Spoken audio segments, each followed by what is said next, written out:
You are not weak. You are not broken. That thing you feel inside, the overwhelming urge, the emptiness that keeps coming back, the need that seems stronger than you, it's not madness. It's not failure. And it's definitely not some moral flaw. It's pain. And pain always has a beginning. Carl Jung, one of the greatest minds to ever explore the human soul, once said that many of our destructive habits aren't just habits. They're desperate attempts to find something sacred. He wasn't being poetic. He was being honest. In one of his most famous letters to Bill Wilson, the founder of Alcoholics Anonymous, Jung was clear. Addiction is a spiritual crisis. It's the soul's way of screaming for meaning, of trying to connect with something infinite and settling for alcohol or drugs or chaos or whatever numbs it fast enough. He called it spiritus contra spiritum, the true spirit at war with the false one. Another voice you need to hear is Gabor Mate, a doctor, psychiatrist, and someone who has spent his life sitting with the parts of society everyone else avoids. He says the real question isn't why addiction, it's why the pain? Because addiction isn't the issue, it's the answer, it's the strategy, a survival tool built to cope with the trauma that's still echoing inside. Now stop and think about your own story for a second. How many times have you repeated the same pattern and wondered, why do I keep doing this? The truth is, you're not chasing pleasure. You're running from pain. You're not indulging. You're self-medicating. And this video, it's not here to lecture you. It's not a diagnosis. It's a mirror. We're going to look at what lies behind addiction, whether it's substances, food, sex, work, status, social media, or that endless need to stay busy just to avoid stillness. Because underneath all of it is the same void, that same silence you're trying to outrun. In Buddhism, there's this concept called the realm of hungry ghosts. These are beings with tiny mouths, narrow necks, and massive stomachs, eternally starving, endlessly craving, but never satisfied. Gabor Mate uses this metaphor to describe addiction. It's not about weakness, it's about hunger. A hunger for connection, a hunger to feel seen, to belong.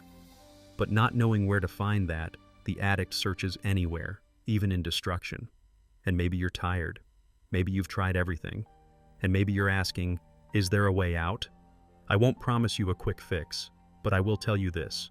There is a path. And it starts the moment you realize addiction is not your enemy. It's a symptom. Pain is not the end. It's a signal. It's calling you back to yourself. And if you can find the strength to listen to that call, there's a version of life on the other side you've never known before. So let's walk through this together. Addiction never starts with the substance. It starts way before that. Before the first drink, before the first escape, before the first compulsion, there was pain. There was a child, in a body too small to carry such confusion. A heart that didn't feel safe.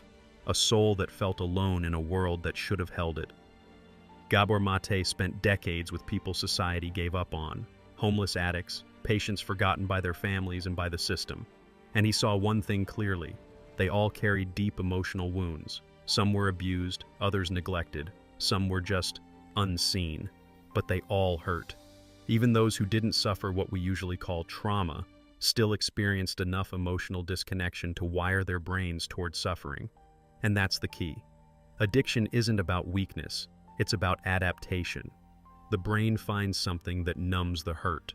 And when you use, when you scroll, binge, drink, spend, it triggers dopamine. That's the same chemical that fires when we feel loved, connected, or accepted. But if those feelings were never consistent or safe, the brain learns to get them somewhere else. From sugar, from drugs, from porn, from likes, from chaos. And so, addiction forms, as a substitute for something sacred. Mate says it again. Ask why the pain, not why the addiction.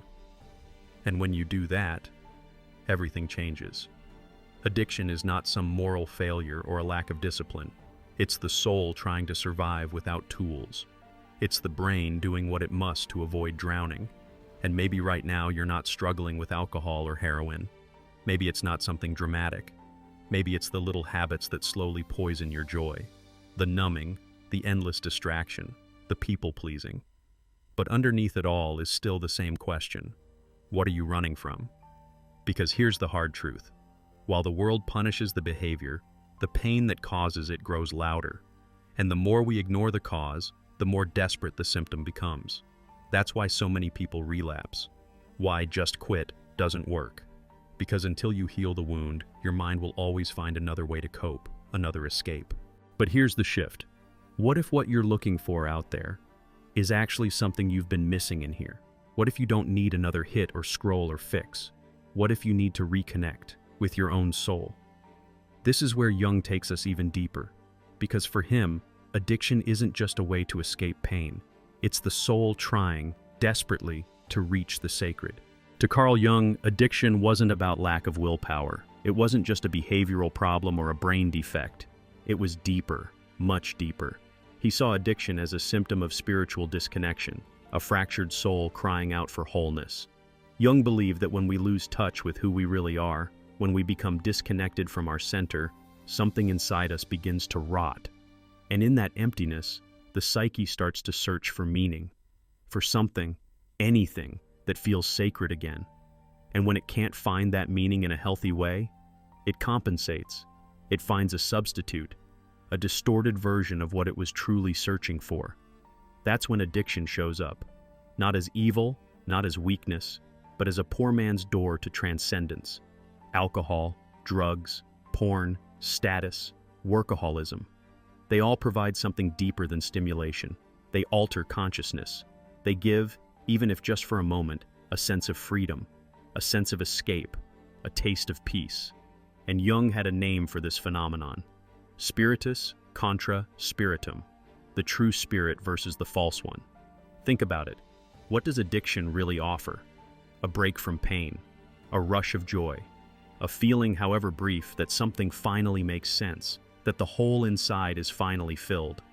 But here's the problem. It's not real, it's counterfeit. The addict isn't chasing a substance, they're chasing wholeness. They're chasing themselves. And because they can't access it directly, they reach for whatever temporarily numbs the ache. That's why Jung told Bill Wilson, the founder of Alcoholics Anonymous, that the craving for alcohol was, at its core, a spiritual thirst. Not just a bad habit, not just faulty wiring, but a desperate attempt to feel connected to something greater, to feel alive, to feel God. And if the spirit doesn't find its true food, it settles for poison. Now here's where it gets even more personal. Jung believed that inside each of us lives a powerful buried force, the shadow. The parts of ourselves we've rejected, the sides we were told were shameful or bad or unlovable, all the emotions, desires, fears, and wounds that we learned to suppress. That's what forms the shadow. But just because we buried it doesn't mean it disappeared. In fact, the more we ignore it, the louder it becomes. It shows up in our compulsions, in our sabotaging behaviors, in the moments where we lose control and don't even recognize ourselves. Jung famously said, "What you do not make conscious will appear in your life as fate." And that's exactly how addiction behaves. It's the shadow trying to surface. It's the unmet need for love disguised as a craving. The swallowed pain erupting as self-destruction. The unprocessed grief returning through a bottle, a pill, or a phone screen. Now think, how many times have you promised to stop, only to relapse again? How many times have you told yourself never again, and then found yourself doing the same thing days, maybe even hours later? This isn't about self-control. This is about the unconscious taking over. This is your shadow speaking, and the more you fight it, the stronger it becomes. The more you deny its presence, the more control it has over you. That's why addiction is not the enemy. It's a signal, a red flag from the depths of your psyche telling you, you need to look here.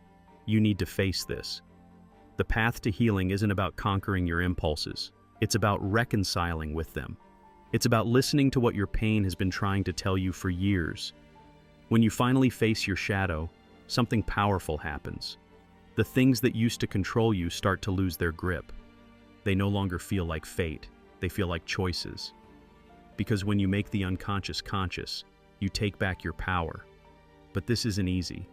It takes courage to look at what you've tried so hard to avoid. It takes humility to admit you're not just dealing with addiction, but with parts of yourself that you were told weren't acceptable. And it takes patience, because healing doesn't happen overnight. The shadow is not your enemy, it's your teacher. It carries the exact lessons you need to become whole again. But before you can integrate it, you need to understand what shaped it. Because your addiction didn't appear out of nowhere. It was built on something deeper, something that happened long before the first drink or the first hit. Before there was addiction, there was abandonment. Before the craving, there was absence. Before the substance, there was pain. Not always a dramatic pain. Sometimes it was quiet. Sometimes it came from what wasn't said, from what didn't happen, from a hug that never came, a voice that never reassured, a gaze that never met yours with warmth. This is where the story of addiction truly begins. Not with the bottle, not with the pill, not with the screen, but with the child who learned too soon that the world is not safe, that their emotions are too much, that their needs are a burden. Dr. Gabor Mate puts it simply: the opposite of addiction isn't sobriety, it's connection. And that changes everything. Because most people don't become addicted because they want to feel good. They become addicted because they've forgotten how it feels to feel okay. Because peace was never modeled. Because love came with conditions. Because somewhere along the way, they stopped feeling worthy of being held, heard, or helped. And this wound, it doesn't just live in your memory, it lives in your nervous system. Science shows us that the early years of life, especially the first few years, literally shape how your brain wires itself. If you grew up in an environment of emotional safety, your brain develops with balance. You learn regulation, trust, and resilience. But if you grew up in instability, if you were ignored, criticized, manipulated, or simply never emotionally held, your brain learns something else: survival, hypervigilance, shame, disconnection. And trauma isn't always about what happened. Sometimes it's about what didn't. You don't have to be beaten to be traumatized. You don't have to remember a single moment of abuse. Trauma is what happens inside you, not just what happens around you. It's the helplessness you felt when your little heart didn't know how to make sense of what it was feeling. And that unresolved tension, it gets stored in the body, not just in your thoughts, not just in your memories, but in your muscle tension, your posture, your gut, your breath. So when you reach for the thing you're addicted to, whether it's food, alcohol, sex, work, gambling, even relationships, you're not chasing pleasure. You're trying to regulate. You're trying to feel okay, for once. You're trying to give your body the calm it never learned to create on its own. Addiction becomes an emotional prosthetic, a substitute for what was never offered: safety, presence, soothing. It becomes the bottle that whispers you're okay now, the screen that tells you you matter, the routine that numbs the ache of I am not enough. But the price is steep, because the relief is fake. The cost is your wholeness, and that's why real recovery can't happen in the mind alone. You can't outthink what your nervous system never had the chance to feel. You can't heal a body you refuse to listen to. True healing? It happens when you stop running, when you stop blaming, when you stop asking, what's wrong with me, and start asking, what happened to me? And that's when guilt starts to loosen its grip. That's when shame begins to soften. That's when the inner war starts to quiet. But here's where many stop. They get insight, they feel understood, and then they pull back. Because now comes the hardest part: confrontation. It's not enough to understand addiction. You have to walk into it. You have to stand where the wound began. You have to touch it with bare hands and an open heart. Carl Jung said, "No tree can grow to heaven unless its roots reach down to hell." And hell in this case is real. It's emotional. It's the space where your earliest pain still breathes. You have to go there, not to stay, but to bring that wounded part of you back home. Because this is not about fixing yourself. It's about reclaiming yourself. It's not about becoming someone new. It's about remembering who you were before the world taught you to hide. Addiction is not your identity. It's not who you are. It's how you survived when you didn't feel safe being you. And once you see that, everything shifts. The craving starts to lose its mystery. The cycle starts to break. And in the silence that follows, something else rises: presence, awareness, a quiet strength that doesn't need distraction anymore to exist. This is not a promise of a perfect life. There will still be urges, triggers, moments you fall. But you'll know what's underneath them now. You'll know where they come from. And you'll start to meet yourself not with judgment, but with compassion. Healing is not about becoming better. It's about becoming whole. That means bringing back the parts of you that were shamed, the parts that were silenced, the parts that were never allowed to exist. And when that happens, something beautiful unfolds. You stop needing escape. You stop needing anesthesia. You start wanting reality, even with its pain. Because now pain isn't your enemy, it's your compass. It's showing you what needs care, what needs truth, what needs love.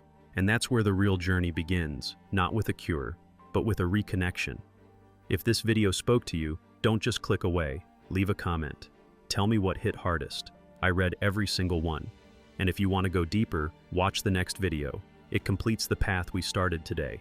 Like this video, share it with someone who's struggling silently, and hit subscribe, because this channel isn't just about psychology.